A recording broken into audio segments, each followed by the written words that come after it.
Ya, saya perkenalkan, saya Pendeta Ronald. Hari-hari kerja saya di PGI sebagai Kepala Biro Papua.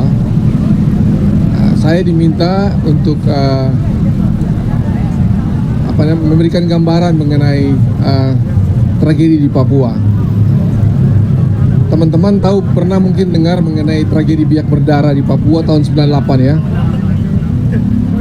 Itu pasca reformasi ya, Mei 98. Lalu waktu itu di Papua masih disebut Irian Jaya, ada 9 kabupaten waktu itu. Kabupaten Biak, Kabupaten Kepulauan Yapen, Kabupaten Yapen Waropen, Kabupaten Sorong, Kabupaten Manokwari, Kabupaten Fakfak, Kabupaten Merauke, Kabupaten Jayawijaya, Kabupaten Jayapura. Jadi ada 9. Kabupaten Sarmi.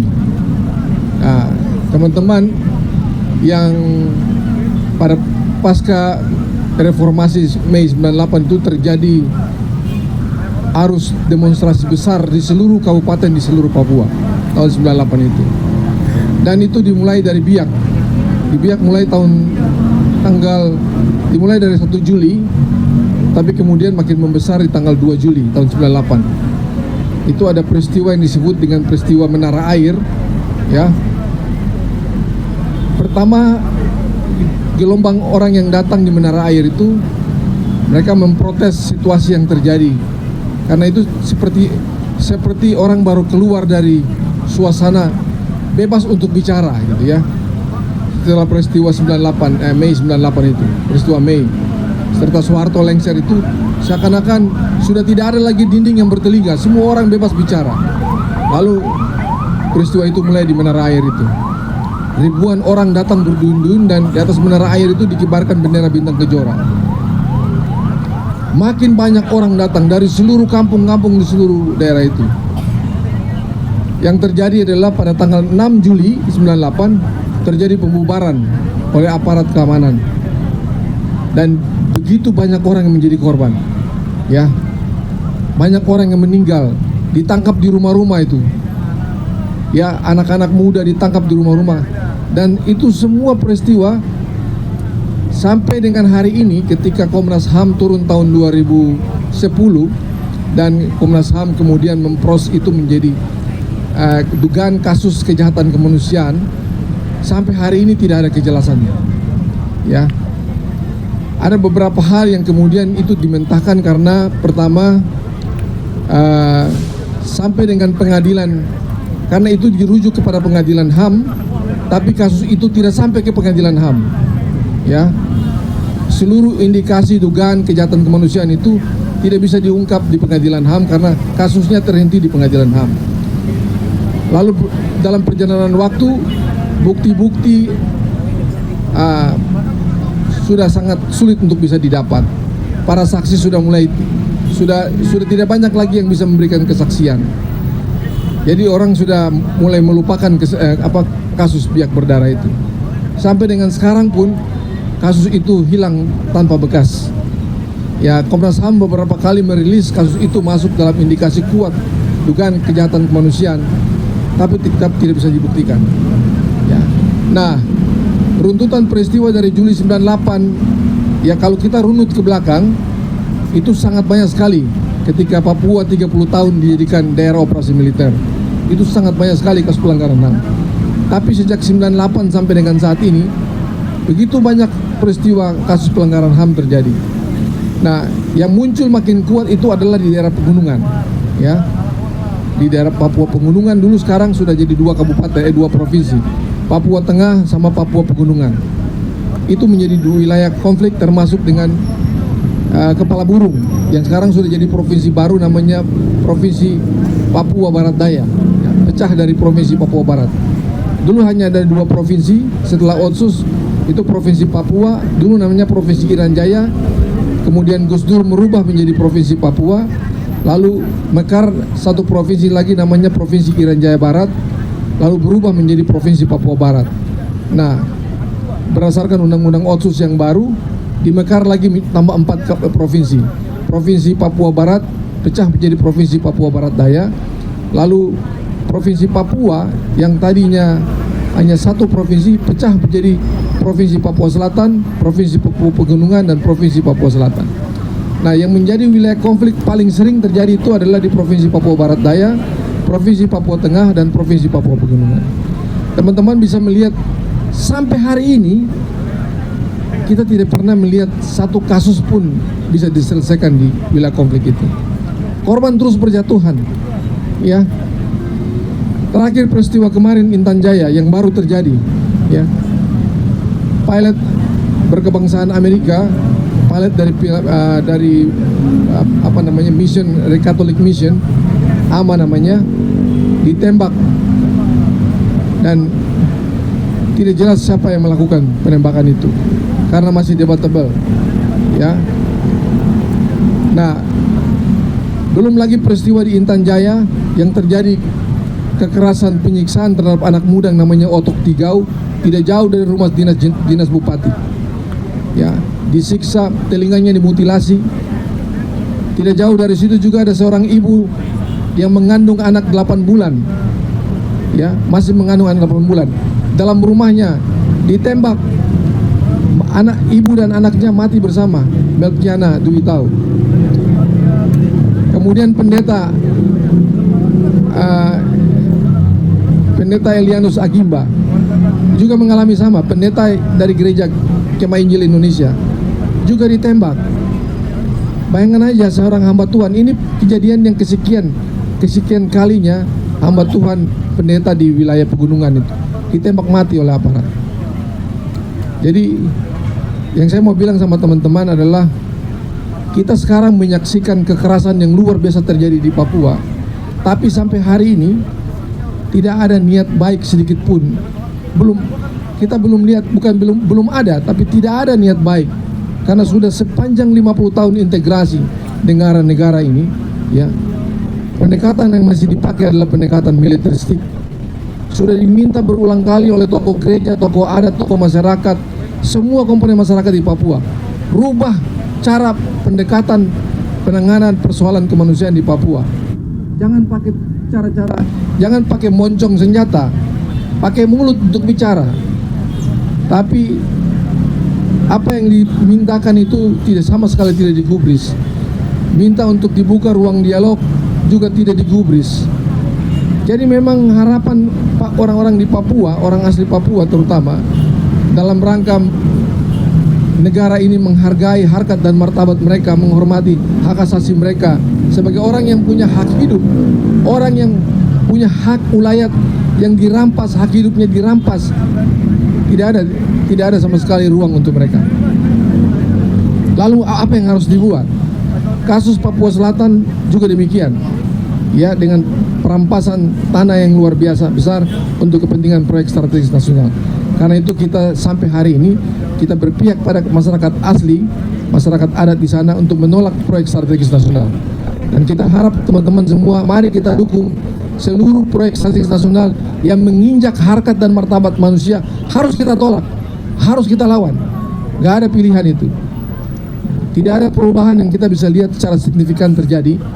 Nah, karena itu memang sesuatu yang tidak mudah. Tapi gereja-gereja, semua kelompok komponen agama yang ada di Papua sudah bersuara begitu keras. Di manakah negara ini memberikan perhatian dan serius pada orang-orang asli? Di manakah ruang dialog dibuka untuk melihat, menghargai? Teman-teman, tentara yang dikirim ke sana, ya, sama sekali tidak punya bekal pengetahuan tentang sosio-antropologis masyarakat asli yang ada di pegunungan. Mereka tidak punya pengetahuan apa-apa. Jadi mereka itu punya pikiran orang-orang itu layak mati, ya. Darah mereka itu layak ditumpahkan, ya. Ini menyedihkan sekali. Jadi bagaimana sekolah-sekolah itu dipakai menjadi basis operasi? Puskesmas di wilayah pegunungan itu dipakai. Kasus pendeta Yeremia Sanamani misalnya. Sekolah-sekolah milik gereja itu kursi meja semua diratakan, dihancurkan semua, dibikin jadi kayu api. Jadi begitu kasus pendeta Yeremia Sanamani ditangani, ya, secara legal, sekolah itu tidak dibangun kembali. Tidak ada fasilitas sekolah yang dibangun kembali. Akhirnya gereja yang harus membangun kembali. Anak-anak duduk di lantai, di atas rumput alang-alang kering untuk belajar. Jadi kita sangat prihatin sekali dengan cara-cara tidak manusiawi ini. Kita sangat prihatin sekali dengan persoalan kemanusiaan yang ada di Papua. Jadi kita mau berharap siapa lagi teman-teman, kecuali kita yang masih ada kepedulian ini. Teman-teman semua yang ada hari ini, kita semua punya hati yang sama untuk berjuang melawan persoalan kemanusiaan yang tidak pernah diselesaikan di Papua. Dan karena itu kita jangan pernah mundur. Dimanapun terjadi di seluruh Indonesia, mari kita sama-sama saling mendukung. Kita harus terus menyuarakan persoalan kemanusiaan yang kita hadapi ini, supaya negara mendengar. Kalau pemerintah kali ini tidak mau mendengar, siapa lagi bisa mendengar kita? Siapa lagi bisa mendengar orang-orang kecil? Siapa lagi bisa mendengar suara-suara dari kelompok agama, kelompok masyarakat adat, kelompok perempuan, kelompok anak-anak muda di wilayah konflik yang tertindas? Gak ada. Kita mau bikin apa? Ya, kepala-kepala daerah di wilayah konflik di Papua Pegunungan juga tidak bisa bergerak. Kenapa? Karena mereka takut dianggap sebagai bagian dari gerakan separatis. Ya, mereka punya suara terkunci karena mereka takut dianggap sebagai bagian dari gerakan separatis. Coba, apa yang kita bisa harapkan? Padahal gelombang pengungsi saja sudah mencapai angka 122.000 lebih. Pengungsi internal IDPs gara-gara konflik bersenjata di wilayah. Dan sampai hari ini para pengungsi itu tidak tertangani. Ratusan ribu pengungsi itu tidak tertangani. Bayangkan saja. Terus kita bisa berharap apa? Ya, negara sibuk dengan konflik di wilayah lain, ya. Tapi konflik internal, ya, yang selalu dianggap sebagai bagian dari itu masalah domestik, tidak pernah tertangani sampai hari ini. Bayangkan saja, pemberontak itu dianggap, itu cuma segelintir orang. Itu cuma segelintir orang. Lebih dari 50 tahun Indonesia merdeka, segelintir orang itu tidak pernah diselesaikan masalahnya. Yang dikatakan apa? Puluhan ribu pasukan. Puluhan ribu pasukan itu menghabiskan berapa triliun coba. Jadi ini sama dengan tank untuk bunuh nyamuk, ya. Sama dengan tank untuk bunuh tikus, ya. Kita bisa harap apa? Sudah puluhan ribu pasukan dikirim ke sana, tapi masalah tidak diselesaikan. Lalu apakah pendekatan keamanan itu menjadi hal yang sangat baik? Nggak ada. Yang terjadi balas dendam. Sudah tumbuh satu generasi di sana yang namanya generasi kebencian. Kalau melihat orang-orang pendatang, siapapun aparat keamanan, salah langkah pasti dihabisi. Kita tidak berpihak kepada kelompok-kelompok yang manapun. Tapi apakah kita mau membiarkan terus terjadi pembantaian antara sesama anak negeri? Ini persoalan kemanusiaan. Apakah kita harus biarkan? Teman-teman, ini bukan masalah agama, ya. Jadi negara datang dengan semboyan kita mau mensejahterakan rakyat di Papua, tapi orang di Papua bilang kami mau kemanusiaan kami dipulihkan. Politik kesejahteraan tidak bisa menyelesaikan politik persoalan kemanusiaan. Benar tidak? Benar tidak? Kita datang seolah-olah sebagai malaikat memberikan kesejahteraan, tapi manusianya belum dipulihkan.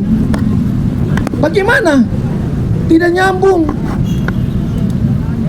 Bangun infrastruktur besar-besar di sana untuk siapa?